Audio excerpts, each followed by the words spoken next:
출근길 뉴스를 종합해드립니다. 깊이 있는 뉴스 YTN FM 출발 새아침. 신율의 출발 새아침 3부 순서 시작합니다. 자, 오늘 새벽에는 눈이 좀 내렸습니다. 근데 오늘 마침 대설이라고 하네요. 눈이 많이 내리는 그런 날이라는 얘기인데 그 날에 맞춰서 눈이 지금 내리고 있는지 모르겠습니다. 어쨌든 여러분 오늘 길이 미끄러울 수 있으니까 운전하실 때 꼭 조심하시기 바라겠고요. 자, 그리고 오늘도 청문회는 예정돼 있습니다. 오늘 청문회는 좀 뭐가 나올지 저희가 한번 또 지켜봐야겠죠. 신율의 출발 새아침 3부 순서 먼저 광고부터 듣겠습니다.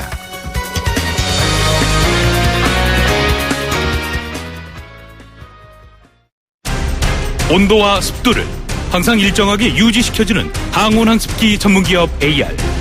전산센터, 반도체 공장, 미술관, 박물관, 귀중품 보관실을 30년 축적된 기술로 AR이 지켜드립니다.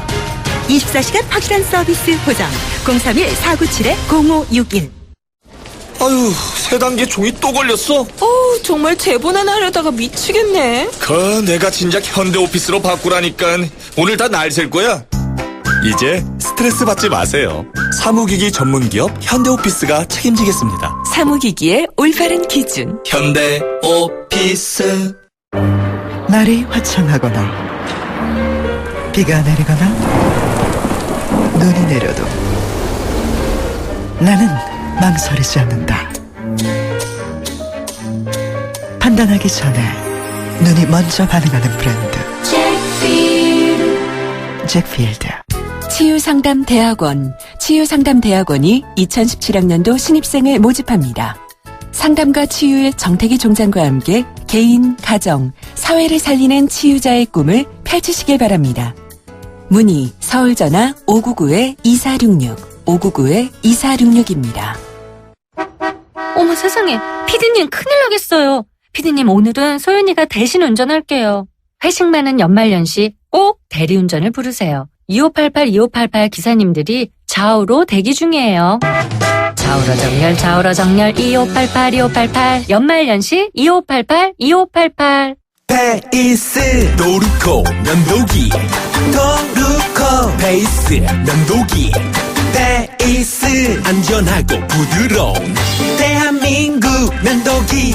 안전하고 부드러운 면도 그 이상을 경험하세요. The Shaving Innovator Dorco Pace. 송곳 같은 말, 허무한 말, 우리가 주목해야 될 말을 전해드립니다. 왁자지껄, 말. 탄핵이 가결되더라도 헌법재판 과정을 보면서 차분하고 담담하게 갈 각오가 되어 있다. 박근혜 대통령이 새누리당 지도부를 만난 자리에서 한 얘기입니다. 박 대통령은 탄핵안에 대한 헌재 결정이 나올 때까지 스스로 물러나지 않겠다는 뜻을 밝힌 것으로 알려졌는데요. 그런데 박근혜 대통령의 거취가 탄핵 이후 헌법재판소의 결정이 날 때까지 불투명해지면 우리나라 경제에 악영향을 미친다는 분석이 많습니다. 한마디로 박근혜 정권이 어떤 식으로든 거취가 분명해져야 우리나라 경제정책도 방향을 잡을 수 있다는 얘기인데요. 그래서 자칫 일본식 장기 경제 불황으로 이어질 가능성이 있다는 주장도 나오고 있습니다. 박 대통령의 거취가 박 대통령 혼자만의 문제가 아니라는 얘기인데, 그렇기 때문에 박 대통령이 탄핵 이후에 담담히 가겠다는 생각, 이거 그렇게 공감을 일으킬 만한 얘기는 아닌 것 같습니다. 대통령은 자연인이 아니라 가장 중요한 공인이라는 사실 반드시 기억해 주길 바랍니다. 뭘 바라면서 지원한 적 없다. 국가 이미지 높이면 경제에 도움된다고 해서 협조했다. 대가성이란 생각을 가지고 한 것은 아니었다. 어제 열린 청문회에 참석한 재벌기업 총수들이 청와대 요구에 따라 돈을 냈다는 사실을 인정하면서 짜맞춘 듯한 한 답변인데요. 하지만 어제 청문회에 돈을 자발적으로 낸 것이 아니라 할 수 없이 냈다는 뉘앙스의 증언은 이어졌습니다. 다시 말해서 재벌들에 대한 뇌물죄는 성립되기 어려울지 몰라도 최소한 대통령의 모금 과정이 정상적이지는 않았다는 사실을 알 수 있는 부분인데요. 이런 증언이 앞으로 있을 탄핵에 어떤 영향을 미칠지 주목해야 할 겁니다. 탄핵 절차가 진행된 이후에 퇴진 시점에 대해서 여야 협상을 할 용의가 있다. 더불어민주당 우상호 원내대표가 한 얘기입니다. 이는 탄핵으로 대통령을 직무정지를 일단 시켜놓고 그 다음 퇴진 시점을 되도록 빨리 잡겠다는 야당의 입장을 표현한 것으로 생각됩니다. 문제는 이런 입장이 차기 대권을 둘러싼 복잡한 방정식에서는 나오지 말아야 하는데 과연 그럴까 하는 데 있습니다. 대권을 의식하면서 개헌을 찬성하거나 반대하고 또 대통령의 퇴진 시점을 주장하게 된다면 이 또한 우리의 비극이라고 할 수 있습니다. 분명한 것은 지금 이 상황에 이르기까지 전국을 이끌어온 주체는 계산기 튕기던 정치권이 아니라 바로 우리 국민들이라는 점입니다. 이쯤 되면 사실 국민들을 좀 무서워할 법도 한데 아직 그런 것 같지는 않은 것 같습니다. 이런 걸 보면 정치권의 수준을 알 수 있겠죠. 지금까지 말말말이었습니다.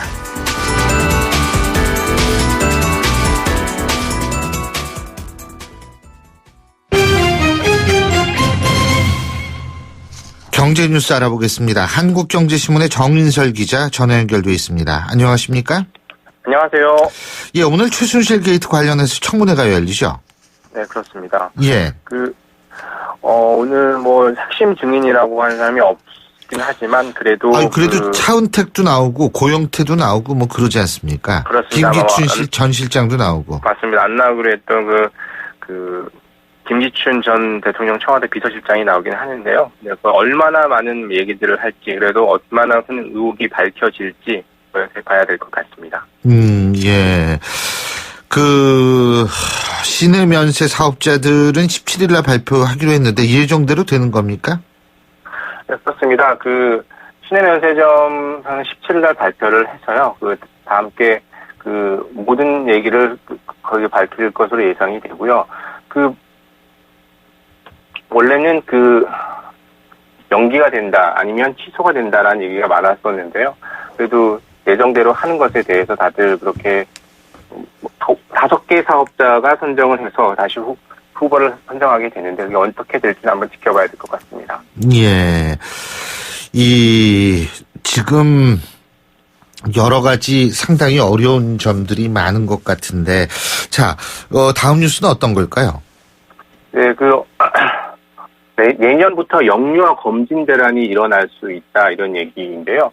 내년 1월부터 왜 영유아 건강 검진을 하지 않겠다라고 하는 동네 소아과 의원들이 지금 놀고 있습니다. 왜냐하면 영유아 검진 같은 경우에는 생후 4개월부터 71개월까지 대상으로 해서 이제 영유아를 상대로 하는 국가 검진 사업인데 왜 병원들이 안 하려고 하냐면 이게 의료 수가, 보험 수가가 너무 낮기 때문에 그렇거든요. 보통 하는데 한 20분, 40분, 최소 거의 1시간까지 걸리기도 하는데 여기에 이제 투입되는 인원들이 최소 한두 명이 투입되는데 사람들은 많이 오고 근데 돈은 안 되고 하니까 아예 영유아 검진 못 하겠다라고 얘기를 하는 사람들이 많아서 이걸 이제 보건복지부와 동네 의료 의원들이 서로 어떻게 해야 될지 옥신각신 하면서 내년부터 다 안 하겠다라고 하고 하니까 이 중에 어떻게 해야 될지에 대해서 앞으로 계속 기싸움들이 있을 거로 예상이 됩니다. 예, 그렇군요. 그리고 내년 최근에 한강 수상 택시 이런 얘기 많이 들어보셨을 텐데, 자 이제 수상한 택시가 됐죠. 한강 수상 택시 지금 아직도 있어? 현재 운영되고 있어? 이렇게 다들 의혹이 있을 텐데 운행이 되고 있습니다. 지난 10월 말에 2년 6개월 만에 한강 수상 택시가 재개장을 했는데 하루 평균 이용자가 평균 6명에 불과한 출퇴근 시간대 주로 많이 이용하겠다라고 해서 교통체증이 있을 때 한강을 통해서 거의 출퇴근용으로 쓰겠다라고 했는데 하루 평균 6명에 불과하고요. 전체적으로 봐도 하루 평균 22명 정도밖에 이용을 하지 않고 있었습니다. 이 사업을 처음 시작할 때만 해도 어마어마한 많은 사람들이 이용해서 상당한 어떤 교통수단이 될 수 있도록 했다고 했는데 지금 보니까 아무도 안 한다는 거죠.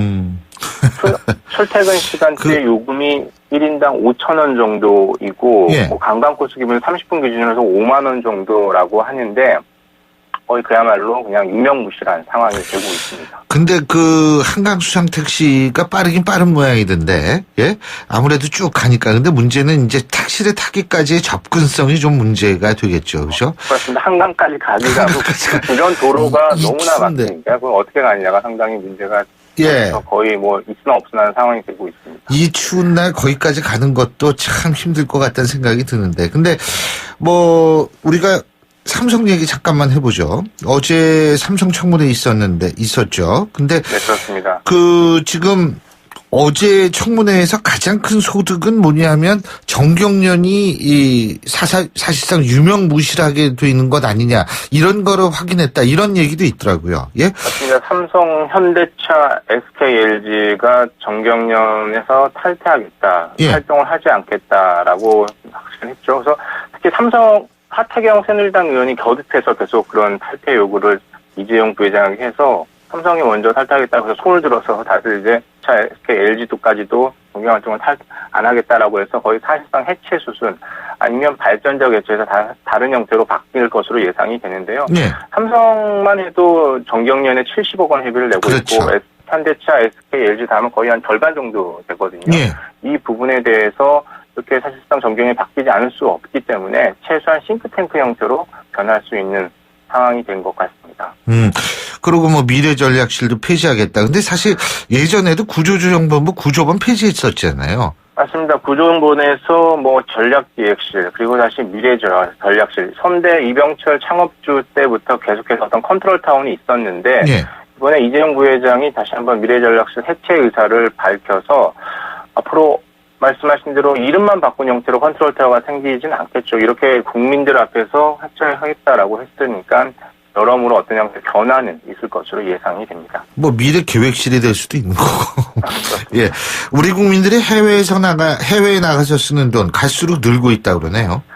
그렇습니다. 지난 3분기에 국내 거주자가 외국에서 쓴 돈이 사상 처음 8조 원을 넘어섰는데요. 한국은행 자료를 보면 지난 3분기에 국내 거주자가 해외에서 쓴 금액이 작년 3분기 대비해서 16.8% 늘었습니다. 8조 2,149억 원으로 집계가 됐는데요. 예. 이 돈은 이제 개인이 외국에서 상품을 구매하거나 유학비 돈으로 쓴 거고, 최근에 뭐 해외 직구 계속 늘고 있다라고 하잖아요. 예. 국내에서 인터넷으로 해외 물품을 구입하거나 뭐 직접 구매하는 금액을 뺀 겁니다. 그것까지 합한다면 어마어마한 돈이 되고요. 이 전 분기 대비해서는 23% 급등했는데 국내에서는 돈을 많이 쓰지는 않는데 해외에서는 갈수록 돈을 많이 쓰고 있다, 이런 얘기가 들리고 있습니다. 아, 그렇군요. 예, 오늘 소식 여기까지 듣죠. 고맙습니다. 감사합니다. 예, 지금까지 한국경제신문의 정인설 기자였습니다.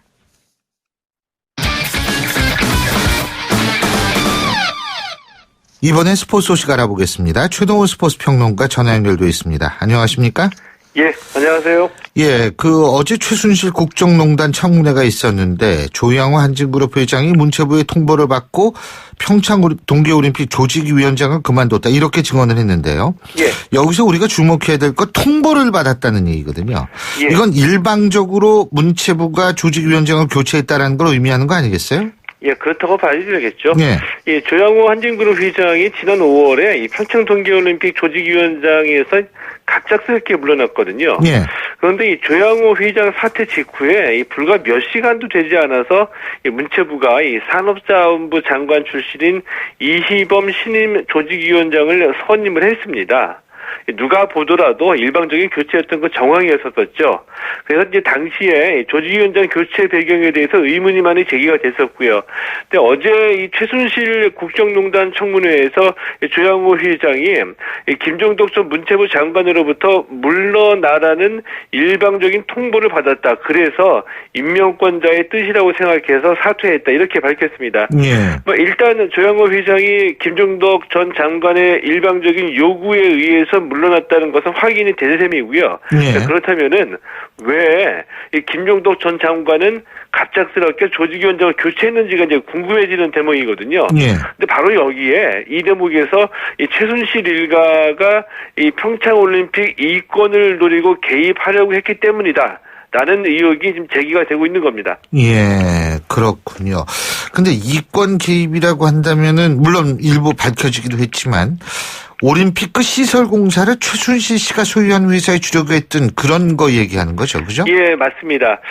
이 최순실 씨가 소유하는 회사죠. 이 더 블루케이하고 이 장시호 씨가 설립한 K스포츠 재단이 이 평창 동계올림픽 이권 사입에 이 개입하려고 했던 정황이 드러나고 있습니다. 네. 이 더 블루케이가 스위스의 누슬리라는 경기장 전문 건설업체하고 MOU를 맺었고요. 어제도 이 누슬리가 청문회에 나오더라고요. 예.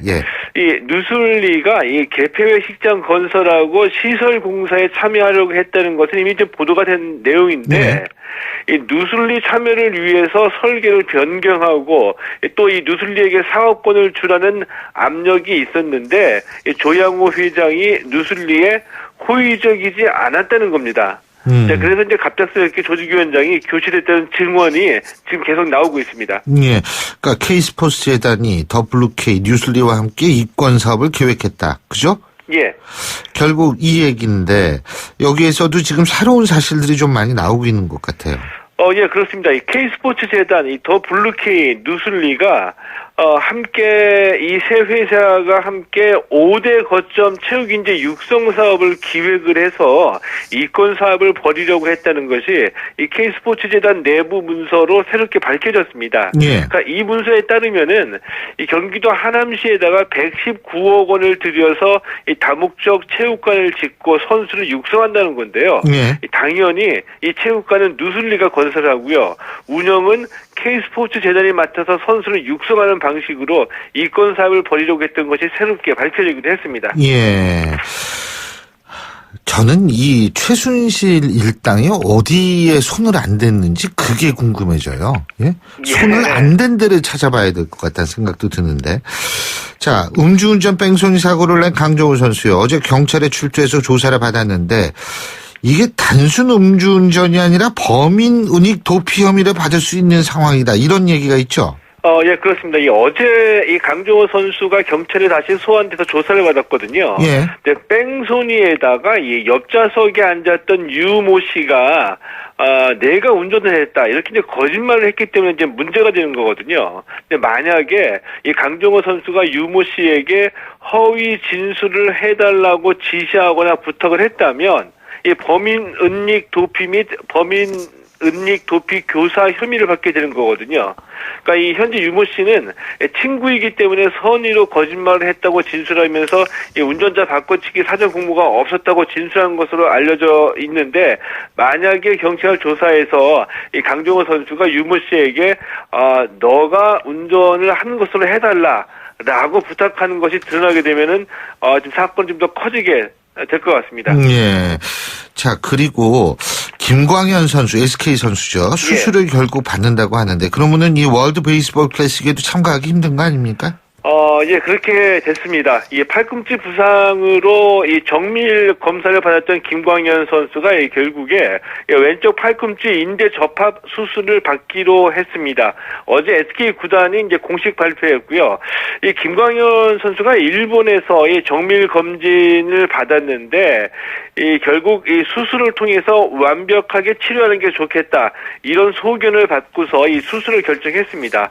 예상되는 재활 기간이 10개월입니다. 그러니까 김광현 선수 내년 3월 WBC는 물론이고요. 내년 시즌 프로야구 정규 시즌 등판도 어려울 것으로 보입니다. 예, 잘 알겠습니다. 오늘 말씀 여기까지 듣겠습니다. 고맙습니다. 예, 고맙습니다. 예, 지금까지 최동훈 스포츠 평론가였고요. 신율의 출발 새 아침 3부 순서 여기서 줄입니다. 잠시 뒤 4부에서 뵙겠습니다. 안녕하세요. 배우 박하선입니다. 아버지의 사업 실패로 좁은 차에서 생활하던 은훈의 가족이 새 집을 찾고 가스 폭발로 전신 화상을 입은 현석이가 치료비 걱정을 덜 수 있었던 것은 다 여러분의 사랑 덕분입니다. 누구에게나 찾아올 수 있는 위기의 순간, 월드비전은 위기 아동 지원 캠페인을 통해 도움이 절실한 가정을 긴급 지원합니다. 연말 연시 여러분의 사랑이 꼭 필요한 곳에서 희망이 될 수 있도록 월드비전과 함께해주세요. 후원 문의 1688-3570 1688-3570. YTN 라디오 캠페인 더 가까이. 안녕하세요. 재즈 보컬리스트 이동우입니다. 날씨가 많이 추워졌죠? 저는 벌써 옷 속에 내복을 챙겨 입기 시작했습니다. 와, 따뜻하더라고요. 실제로 내복 한 겹 더 겹쳐 입는 것만으로도 우리 체감 온도는 약 2.4도 올라간다고 하네요. 실내 온도를 높이지 않아도 되니까 그만큼 에너지도 절약되고 온실가스도 줄이고 지구 온난화도 막고 이런 걸 일석사조라고 하는 건가요? 올겨울 추운 날엔 난방기를 틀기 전에 내복부터 챙겨보세요. 아, 함께 있는 옆 사람과의 거리도 조금 더 가까이 해보시고요. 어때요? 벌써 따뜻해지셨죠? 때론 눈에 보이지 않는 것들이 우릴 더 따뜻하게 살아가게 한답니다. YTN 라디오 캠페인 더 가까이 한국환경공단과 함께합니다. 골프 장갑도 G맥스, 생산 장갑도 G맥스, 헬스 장갑도 G맥스, 가죽 장갑도 G맥스, 장갑하면 G맥스. 대한민국 우리 장갑 G맥스. 30년 한길 범양 글러브가 만듭니다. 글러브 맥스 G맥스. 일제강점기 조국 항일투쟁에 독립자금을 보태었던 재외동포. 근대화 시기에는 선진기술과 인재를 길러 경제발전의 밑거름이 되어주었고 지금은 경제 영토를 넓히며 한류 확산과 모국의 역사, 문화를 바로 알리기 위한 공공외교를 실현하고 있습니다. 다가올 통일시대 전세계 720만 재외동포는 한반도 통일을 위한 발걸음에 든든한 지원군이 될 것입니다. 이민으로 해지지 않는 나라 대한민국. 재외동포가 큰 자산입니다. 이 캠페인은 720만 재외동포의 든든한 버팀목 재외동포재단과 함께합니다. 날카로운 분석, 내일을 보는 시선, 신율의 출발 새 아침. 신율의 출발 새 아침 4부 순서 먼저 광고 듣고 오겠습니다. 홍은희 씨, 잇몸 관리 어떻게 하세요? 잇몸 관리요? 양치 잘하고 치과도 다니고 그리고 하나 더. 인사돌 플러스. 염증에도 좋고 들뜬 느낌도 꽉 잡아주니까요. 잇몸 건강에 인사돌 플러스. 써본 후의 차이요? 직접 느껴보세요. 동국제약. 새 차 살 때는 장기 렌터카 SK 똑똑한 장기 렌터카 똑똑한 가격 주유소 할인 SK 똑똑한 장기 렌터카 꼭 비교해보세요. 가격도 혜택도 SK 렌터카에서. SK 똑똑한 장기 렌터카. 골목골목에 멋을 더하는 100년 넘은 유럽의 아파트들. 우린 언제까지 고풍스럽다고 부러워해야만 할까요? 좋은 집은 시간을 이겨야 한다. 시간을 이기는 아파트 금강 펜트리움 금강주택. 신율의 출발 새 아침 오늘 순서 시작합니다. 오늘 아침 당신이 듣고 싶은 뉴스 94.5MHz YTN 뉴스 FM 신율의 출발 새 아침.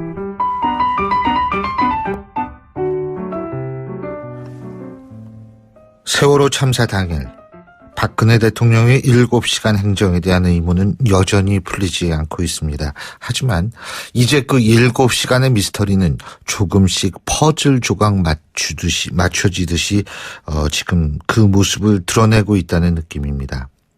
세월호 참사 이후에 2년 반 정도의 시간이 흐른 지금도 하지만 그날에 살고 계신 분들이 있습니다. 세월호 참사의 유가족들 이런 상황 어떻게 보고 있을까요?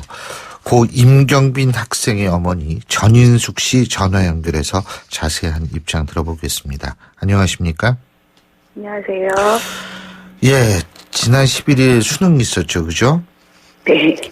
지금 임경빈 학생이 계속 있었다면 이번에 수능을 치렀죠, 그죠? 네. 예, 여러 가지 참 마음이 안 좋으시겠어요.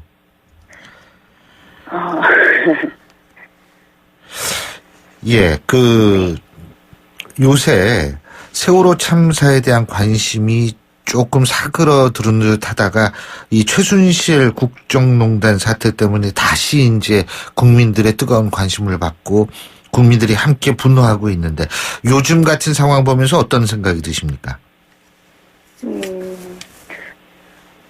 좀 길어진다는 느낌도 들으면서 국민들이 좀 조용해지고 있었잖아요. 예. 근데 막 그 노란 리본도 많이 달고 다니는 분들도 계시고 연예인 분들도 많이 나오고 이러면서 이제 많이 나오는 상황이 되다 보니까 우리가 늘 하는 말이 있었잖아요. 어두운 빛을 잊을 수 없다라는 말도 있었고, 근데 뭐 100만 촛불 광장도 이렇게 이뤄지고 있다 보니까 이런 일이 빨리 이루어졌었으면 참 좋았었겠다라는 생각도 들고, 예. 네, 그런 마음이 많이 들더라고요. 그렇죠. 네. 자, 근데 그 솔직하게 제가 여쭤보는데 어제 KBS하고 SBS 보도 보셨죠? 한겨레 보도는 조금 달라가지고 KBS하고 SBS 보도는 공통적인 게 많거든요. 어쨌든 대통령이 당연히 머리를 했다는 겁니다. 예? 머리 손질했다는 겁니다. 세월호 참사 당일에. 그것이 뭐 20분밖에 안 걸렸다는 것이 청와대의 입장이지만 사실 그 미용실 원장이 오는 청와대까지 오는 시간까지 합하면 이게 사실 1시간 뭐 20분 뭐 이 정도 걸릴 수 있는 시간이 되는데 이 부분에 대해서 어떻게 생각하십니까?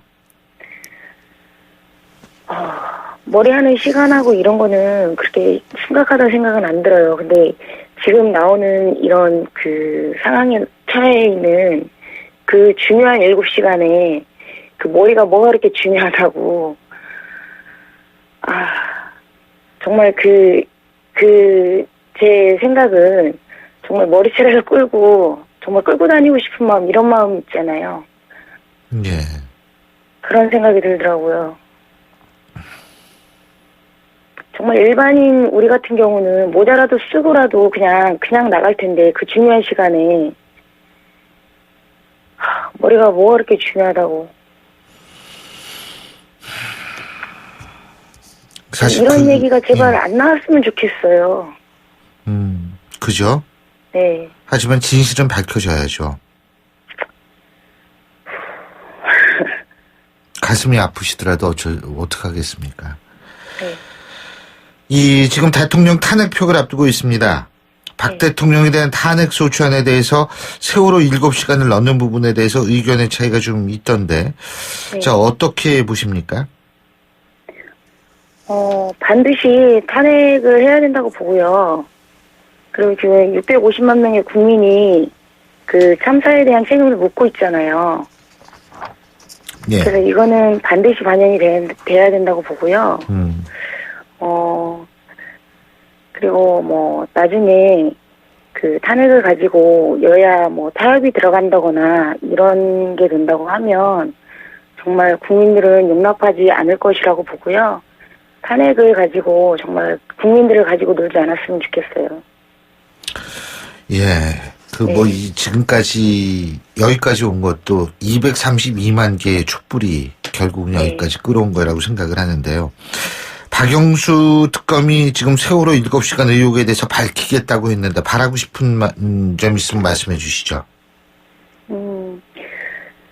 그 세월호 7시간에는 대통령의 행적이 그 정점에 있잖아요. 예.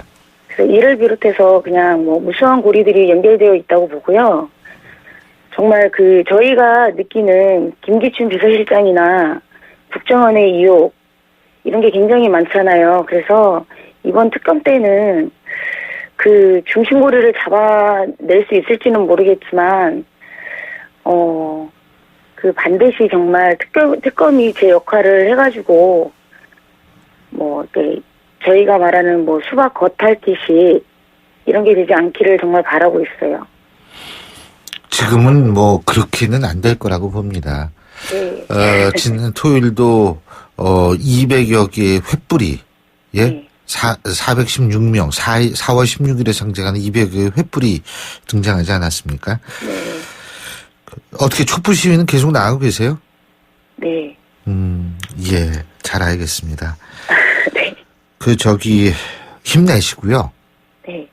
아까 그러셨죠? 어둠은 빛을 이길 수 없다. 네. 진실은 반드시 밝혀지게 되어 있습니다. 네. 꼭 그러기를 바라고 있어요. 예. 오늘 말씀 잘 들었습니다. 고맙습니다. 네, 감사합니다. 예, 지금까지 고 임경빈 학생의 어머니 전인숙 씨와 함께했습니다.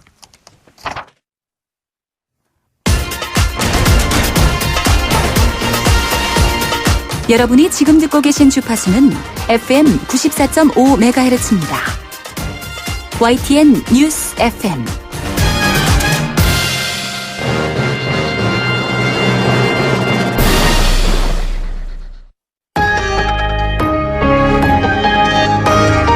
위기의 한국 경제. 하지만 해법은 있습니다. 우리 경제에 또 다른 도약을 준비하는 코너. 출발 새 아침 경제 빅 이슈.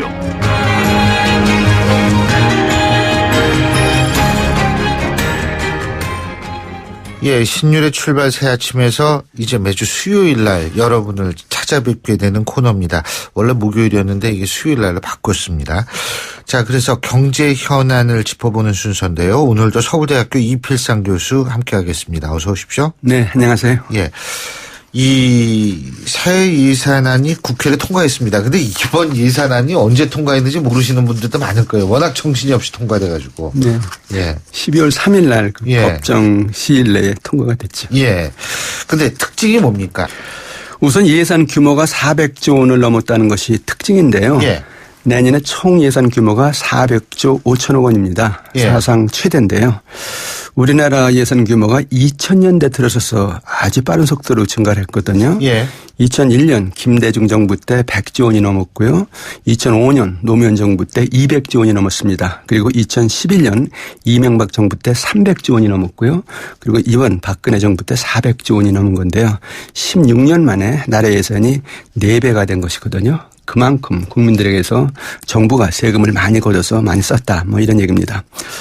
이번 그 예산의 내용상 특징을 보면 크게 세 가지가 있는데요. 첫 번째 특징은 서민 생활 안정입니다. 이를 위해서 공공부문 일자리 1만 개를 만드는데 500억 원을 쓰겠다. 그다음에 누리과정에 8,600억 원을 쓰겠다 하는 내용이 있고요. 그다음에 두 번째 특징은 경제 활력 회복인데 이를 위해서 철도와 도로 건설 등에 4천억 원을 쓰겠다 하는 내용이 있습니다. 그리고 세 번째 특징은 국가 안보와 안전인데 이를 위해서 군 핵심 전력 증강에 1,000억 원, 지진 방지 대책에 1,400억 원을 쓰겠다. 뭐 이런 어떤 내용들이 있습니다. 예. 누리 예산 때문에 특히 갈등이 컸던 것 같아요. 여야가 뭐 상당히 갈등이 많았고요. 특히 이제 지방정부와 중앙정부의 갈등이 많았죠.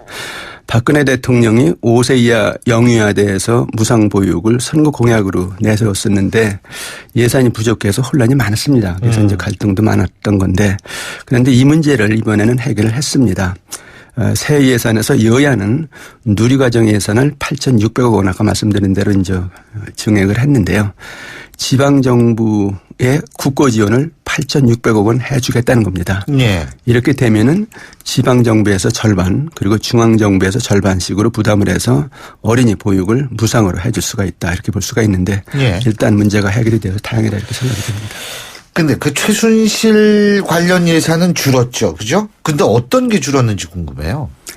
예, 지금 최순실 사태 때문에 최순실 관련 예산의 개념 정의도 힘들 것 같고. 맞습니다. 우선 그 최순실 표 예산이라는 것이 원래 2,800억 원 정도 됐었는데 이것이 43%나 줄어서 1,600억 원 정도로 이제 축소가 됐는데요. 그래서 과연 최순실 표 예산이 뭐냐, 뭐 그걸 좀 알 필요가 있는데 그 문화체육사업, 그다음에 개도국 개발협력사업 등입니다. 주로 미르재단과 K스포츠재단 관련 사업들입니다. 그래서 그 예산 감축 이제 내용을 보면요.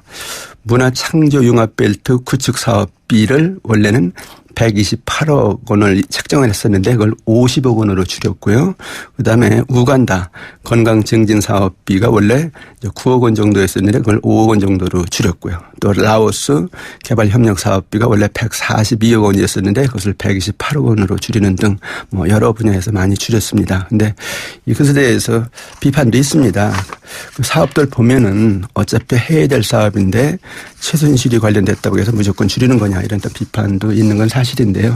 그러면 부정할 수는 없습니다만은 뭐 예산이 그동안 이 최순실 어떤 관련해서 뭐 증폭이 됐던 건 사실이거든요. 그래서 그걸 바로 잡았다 이렇게 볼 수도 있습니다. 하반 최순실이 국가 예산까지 영향을 미치는 게 그러게 말입니다. 예. 그 국회의원들이 이제 그 대신에 또 이 쪽지 예산, 그 요새는 사실 문자 예산이라는 거 아닙니까? 문자로 보내가지고. 근데 이거 논란이 많은데 이거는 고쳐지지가 않는 것 같아요. 사실 그 최순실표 예산 못지않게 문제가 되는 것이 이제 국회의원들 그 문자 예산입니다. 이 이제 문자 예산이라는 것이 대부분 국회의원들이 자신의 지역구에서 또 당선되기 위해서 편성하는 선심 예산이다 이렇게 볼 수가 있거든요. 근데 이제 이 선심 예산은 국회의원이 자신의 정당에서 또는 상임위에서 얼마나 힘이 있느냐 그 힘의 논리에서만이 결정된다는 거예요. 이제 대표적인 예를 들어보면은 그 이정현 새누리당 대표는 지역구인 순천 지역에서 수영장 건립에 50억 원, 골프 실습 시설에 10억 원 등 150억 원이 증액됐다. 이런 어떤 보도가 나왔고요. 또 추미애 민주당 대표의 경우 보면은 지역구인 광진구에서 하천공사 10억 원, 광진경찰서 신축 7억 원 등 17억 원이 증액됐다. 그리고 이제 그 지역구가 목포인 박지원 국민의당 비대위원장의 경우는 광주 목포 고속철도 사업에 650억 원이 증액됐다. 이런 내용들인데 물론 이런 사업들이 필요하지 않다 이런 사업은 아닐 겁니다. 근데 이제 중요한 거는 뭐 정말 돈 쓸 데가 많은데 이게 정말 꼭 이렇게 우선적으로 써야 되느냐 뭐 그런 면에서 보면 선심성이 있다 이렇게 볼 수 있다는 건데 어떻든 간에 예산이라는 것이 국민이 내는 세금인데 정말 나라를 위해서 잘 써야 되는데 자신들의 어떤 정치적인 목적에서 이렇게 쓴다 이렇게 된다면 이거는 문제가 아주 큰 건데 여태 안 없어지겠다는 것이 정말 안타깝습니다. 그 세입 부분에서는 부자 증세 요것이 이제 눈에 띈다고 하는데 이게 돈을 그러니까 부자한테 더 돈을 많이 걷겠다 그거죠. 네, 세금 더 많이 걷겠다는 세금 겁니다. 더 많이 걷겠다. 이번 예산안에서 아주 중요한 사실은 부자 증세를 허용했다는 것인데요. 지금 국민들이 내는 소득세의 최고세율은 연간 소득이 1억 5천만 원이 넘는 사람들이 내는 38%입니다. 그렇지만은 이걸 이제 내년부터는 연간 소득이 5억 원이 넘는 사람은 40%를 내야 됩니다. 그러니까 이제 5억 원 이상 돈을 많이 버는 사람은 2%포인트만큼 세금을 더 내는 것이죠. 이렇게 되니까 국민들 중에서 약 4만 6천 명이 여기에 해당되면서 더 걷는 세금 금액이 6천억 원 정도 된다. 이렇게 지금 추정이 되고 있는데 이것을 앞서 말씀드린 그 누리과정 예산 8,600억 원과 이렇게 연결시켜 보면은 결국은 부자 증세에서 복지를 해결한 거다 이렇게 볼 수가 있는데 박근혜 정부의 원래 이제 국정 원칙은 증세 없는 복지였거든요. 그러니까 이번에는 이걸 증세를 그게 해서 사실 가능하기 힘들죠. 복지를 했다 뭐 그런 얘기인데 근데 지금 우리 사회 보면요. 소득 양극화가 아주 심하고요. 또 저출산 노령화가 지금 사회적인 문제가 된 상태에서 정말 어렵게 사는 사람 아주 많습니다. 그리고 정말 어린아이 낳고 기르기 어렵고요. 그러면 정말 돈 있는 사람이 좀 세금 좀 더 내서 그거 한번 해결해보자 하는 건 어떻게 보면 좋은 어떤 대안이라고 생각이 듭니다. 정부 부채는 어떻게 됩니까? 내년도에 예상되는 국가 부채가 이제 682억 4천억 원인데요. 올해보다 5.8% 증가를 합니다. 이렇게 되면은 국내 총생산 GDP 대비 국가 채무 비율이 올해 40.1%인데 그것이 40.3%로 40.4%로 늘어납니다. 그러니까 이제 부채가 더 늘어나는 거죠, 확실히. 근데 여기 변수가 있습니다. 어떤 변수가 있냐면은 그 내년도 예산을 짤 때 가정한 것이 우리나라 경제가 성장률 3%는 달성할 것이다. 그래서 경제 성장률 3%를 기준으로 해서 예산을 편성했거든요. 근데 지금 추세를 보면은 경제 성장률 3%커녕은 2%도 안 되는 것이 아니냐 이런 어떤 이제 우울한 전망들이 많이 나오고 있습니다. 만약에 경제 성장률이 이렇게 예상보다 많이 떨어지면은 세금 그만큼 못 걷거든요. 그래서 세수의 차질이 빚어지면은 정부 부채는 엄청나게 늘어날 가능성도 있는 것이죠. 근데 특히 여기 이제 예산을 일단 이렇게 편성을 해서 국회가 이제 승인을 했습니다만은 아마 추경 편성도 상당히 있을 거예요. 이렇게 되면 이제 국가 부채가 더 늘어날 가능성도 있죠. 근데 내년 예산안이 그럼 경제 살리는데 효과가 좀 있다고 보세요? 이거 큰일 난 것 같은데요. 글쎄 그런 면에서 정말 기대가 많은데요. 근데 이제 안타깝게도 내년 예산 가지고 경제가 살아날 것이다 이렇게 기대하기는 좀 무리인 것 같습니다. 원래 이제 경제를 살릴 때 쓰는 정책이 두 가지가 있는데 하나는 정부가 예산을 편성해서 경제를 살리는 재정 정책이 있고요. 또 하나는 이제 한국은행이 금리를 내려서 경제를 살리는 통화 정책이 있는데 통화 정책은 지금 금리를 최대한 내렸는데도 경제가 살아나지 않거든요. 그리고 시중의 부동 자금이 지금 거의 이제 1,000조 원이 떠돌고 있습니다. 그래서 통화 정책은 효과가 없다. 이것이 어떻게 보면 지금 나타나는 현상인데 그렇다면은 이제 재정 정책이 효과적인 수단이다 이렇게 이제 생각을 할 수밖에 없습니다. 그렇게 치면은 이제 내년도 정부 예산이 경제를 살리는데 이제 큰 효과가 있어야 됩니다. 그런데 문제는 기대하기 어렵다는 건데 정말 내년도 예산이 우리 경제를 살리려면 어떤 예산들이 있어야 되냐면요. 지금 우리 경제에서 가장 시급한 것이 그 부실기업들 구조조정입니다. 구조조정을 하려면은 이제 돈이 많이 드는데 그런 예산이 별로 책정이 안 됐다는 것이고요. 두 번째 또 필요한 것이 구조조정을 하면은 많은 실업자가 쏟아져 나오는데 그에 대한 해소에 대한 어떤 예산이 없다 하는 것이고요. 세 번째는 지역 경제가 지금 여기저기에서 많이 어려워지고 있는데 이게 지역 경제를 좀 살려야 되는데 그에 대한 대안도 없다.